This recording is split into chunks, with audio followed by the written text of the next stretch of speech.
नमस्कार, जय हिंद दोस्तों, स्वागत है आपका आपके अपने यूट्यूब चैनल पर। आज के इस वीडियो में हम बायोलॉजी के बेहतरीन फैक्ट्स करने वाले हैं। वन लाइनर्स में ये पूरी आपकी बायोलॉजी है उसको कंप्लीट करेंगे और यहाँ से बाहर आपका कोई भी क्वेश्चन नहीं जाएगा अगर आप इस क्लास को पूरा अंत तक देखेंगे। बहुत ही कम समय में आपको सारी महत्वपूर्ण चीजें बताने वाला हूँ। तो कोशिका विज्ञान से शुरू करते हैं। इसको साइटोलॉजी कहा जाता है। कोशिका जीवन की मूलभूत संरचनात्मक और कार्यात्मक इकाई होती है। रॉबर्ट हुक ने 1665 में कोशिका की खोज की थी। एटोनी वॉन ल्यूवेन हुक ने जीवित कोशिका की खोज की थी। तो जो रॉबर्ट हुक ने कोशिका की खोज की थी वो एक मृत कोशिका थी, लेकिन जो ल्यूवेन हुक थे इन्होंने क्या किया था, एक जीवित कोशिका की खोज की थी। कोशिका सिद्धांत स्लाइडन और स्वान ने दिया था। माइटोकॉन्ड्रिया को कोशिका का शक्ति ग्रह या पावर हाउस कहा जाता है। ठीक है, एटीपी के रूप में यहाँ पर ऊर्जा संग्रहित होती है। लाइसोसोम को आत्मघाती थैली कहा जाता है। सुसाइडल बैग कई बार परीक्षा में पूछा गया है। राइबोसोम को प्रोटीन की फैक्ट्री कहा जाता है, कई बार परीक्षा में पूछा गया है। केंद्रक कोशिका का नियंत्रण कक्ष होता है। गुणसूत्र केंद्रक में पाए जाते हैं और आनुवांशिक जानकारी रखते हैं। डीएनए की अगर बात करें तो आनुवांशिक सामग्री है जो गुणसूत्रों में होती है।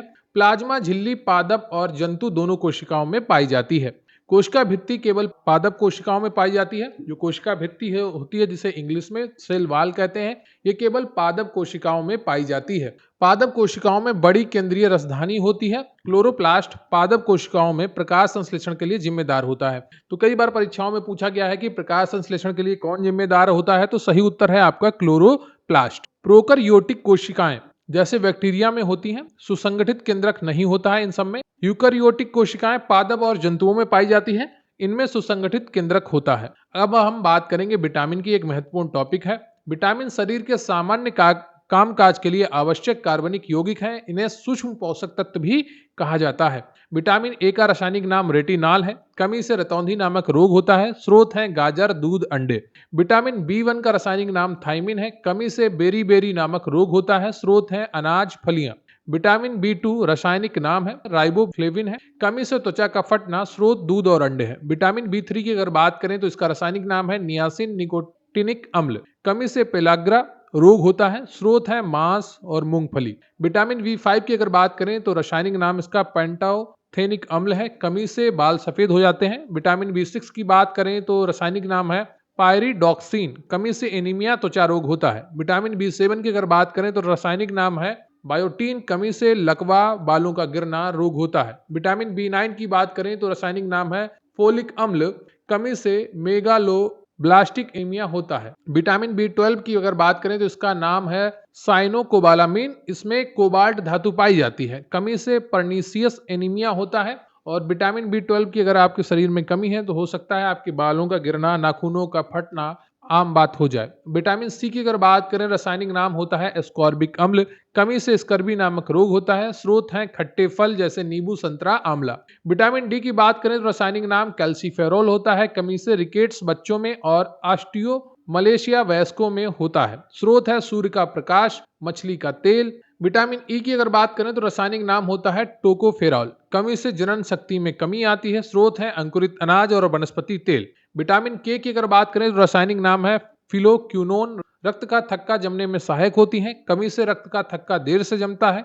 स्रोत होती हैं हरी पत्तेदार सब्जियां। जल में घुलनशील विटामिन बी समूह और विटामिन सी जो है ये जल में घुलनशील है। और बसा में घुलनशील विटामिन है एडीई के। हमेशा याद रखिएगा, बसा में घुलनशील विटामिन है एडीई। रक्त समूह की अगर बात करें तो कार्ल लैंडस्टर ने रक्त समूहों की खोज की थी। रक्त समूह ए बी ओ होते हैं। रक्त समूह ओ को, इसका जो निगेटिव होता है, ओ निगेटिव को सर्वदाता समूह कहा जाता है, क्योंकि यह किसी भी रक्त समूह वाले को व्यक्ति रक्तदान दे सकता है। ए बी पॉजिटिव को सर्वग्राही कहा जाता है। क्या? ए बी पॉजिटिव को सर्वग्राही कहा जाता है और ओ निगेटिव को सर्वदाता कहा जाता है। जो निगेटिव पॉजिटिव होता है वो आरएस फैक्टर का काम करता है। खोज लैंडस्टीनर और वीनर ने की थी। रक्त में हीमोग्लोबिन ऑक्सीजन का परिवहन करता है।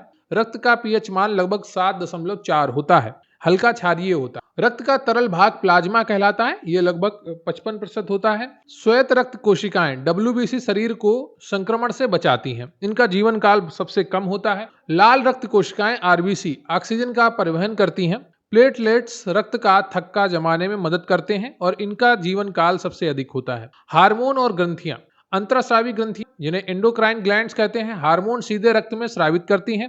ये नलिका विहीन होती हैं। बहिस्रावी ग्रंथियां, इनको एक्सोक्राइन ग्लैंड्स कहते हैं, नलिकाओं के माध्यम से स्राव छोड़ती हैं, जैसे पसीना ग्रंथियां, लार ग्रंथि। पीयूष ग्रंथि, पिट्यूटरी ग्लैंड जो होती है, इसे मास्टर ग्रंथि भी कहा जाता है। यह मस्तिष्क में स्थित होती है। यह वृद्धि हार्मोन सहित कई हार्मोन स्रावित करती है। थायराइड ग्रंथि की अगर बात करें तो गर्दन में स्थित होती है।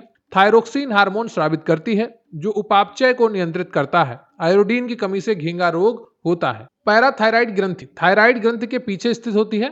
पैराथार्मोन स्रावित करती है, जो रक्त में कैल्शियम और फास्फेट के स्तर को नियंत्रित करता है। अधिवृक्क ग्रंथि किडनी के ऊपर स्थित होती है। एड्रानिल नामक हार्मोन स्रावित करती है। यह आपातकालीन हार्मोन लड़ो और भागो हार्मोन कहलाता है। कई बार परीक्षाओं में पूछा गया है लड़ो और भागो हार्मोन को किस नाम से जाना जाता है, तो एड्रेनालिन। अग्नाशय, पैनक्रियाज जिसको कहते हैं, यह एक मिश्रित ग्रंथि है। अंतरास्रावी और बहिस्रावी दोनों कार्य करती है। यह इंसुलिन और ग्लूकागन हार्मोन स्रावित करती है। इंसुलिन रक्त शर्करा के स्तर को कम करता है, इसकी कमी से मधुमेह होता है। ग्लूकागन रक्त शर्करा के स्तर को बढ़ाता है। जनन ग्रंथियों की अगर बात करें तो पुरुषों में वृषण होती है, जिसे टेस्टिस कहते हैं। टेस्टोस्टेरोन हार्मोन को निर्मित करती है। महिलाओं में अंडाशय, ओवरीज होती हैं, जो एस्ट्रोजन और प्रोजेस्टेरोन हार्मोन को स्रावित करती हैं। थाइमस ग्रंथि प्रतिरक्षा प्रणाली से संबंधित है। बच्चों में बड़ी होती है और वयस्कता में ये सिकुड़ जाती है। पीनियल ग्रंथि मस्तिष्क में स्थित होती है। मेलाटोनिन हार्मोन स्रावित करती है, जो नींद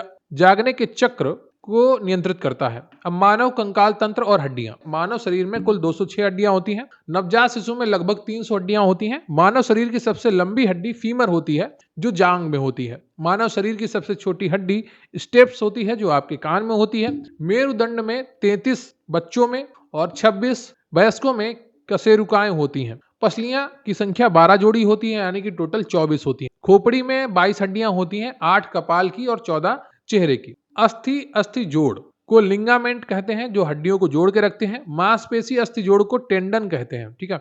हड्डियों के अध्ययन को ओस्टियोलॉजी कहते हैं। क्या कहते हैं? हड्डियों के अध्ययन को ओस्टियोलॉजी। कई बार परीक्षाओं में ये पूछे जाते हैं शब्द, तो इनको याद रखिएगा।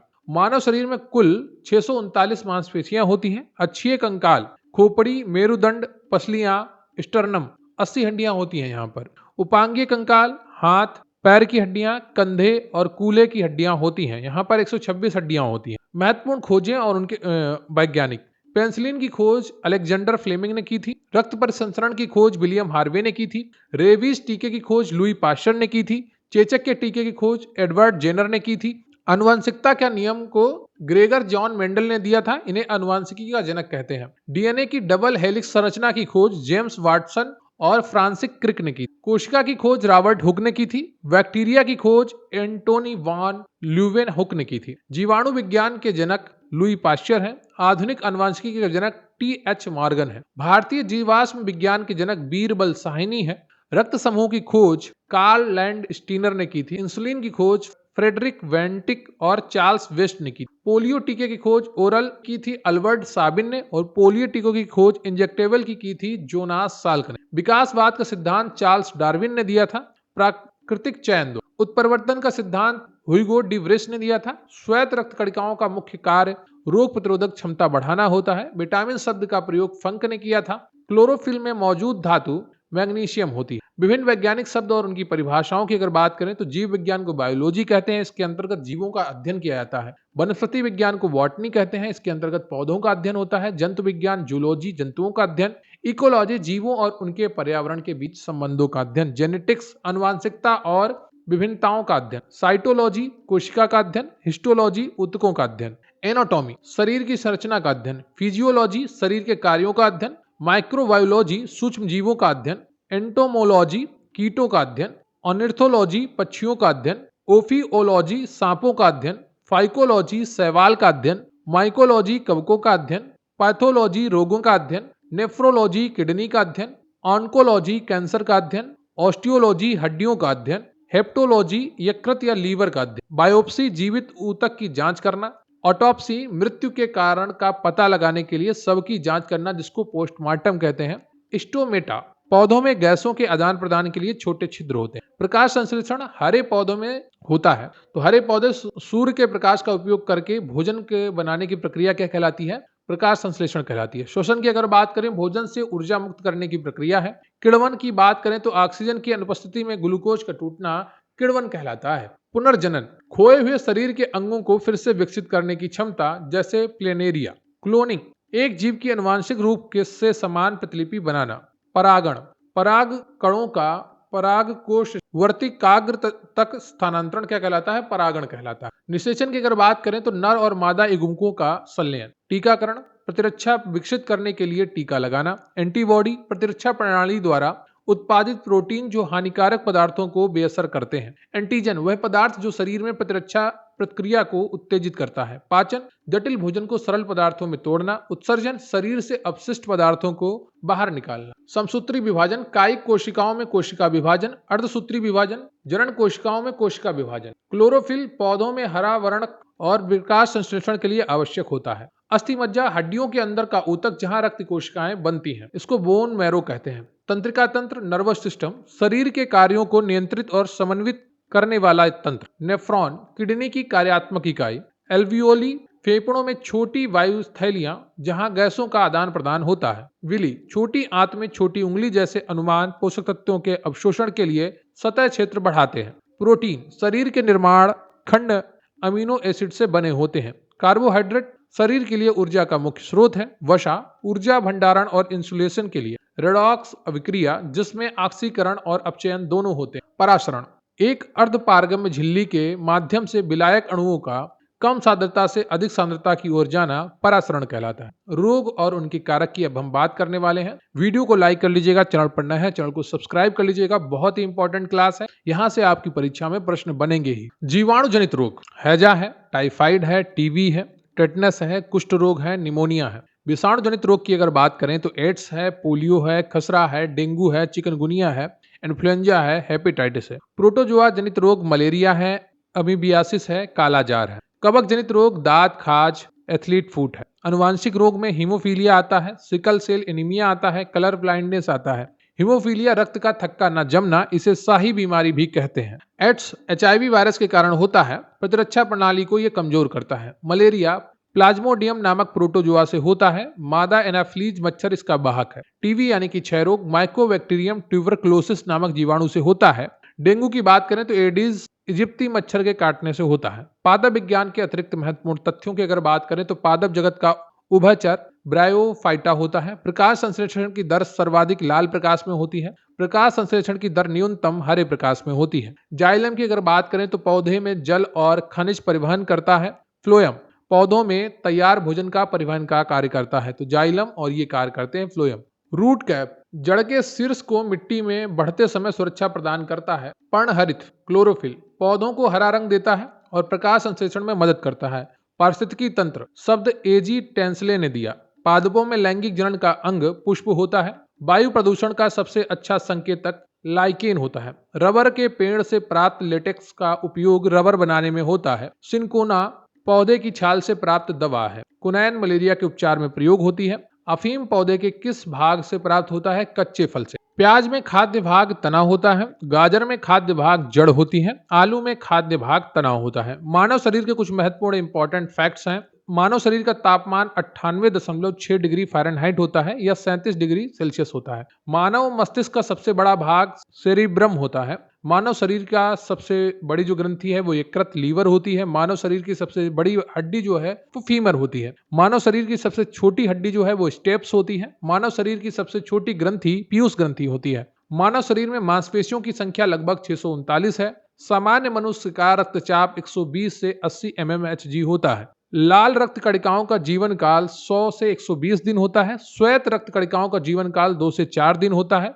मनुष्य के हृदय में कक्षों की संख्या 4 होती है। मानव गुर्दे का वजन लगभग 150 ग्राम होता है। शरीर में रक्त बैंक प्लीहा होती है।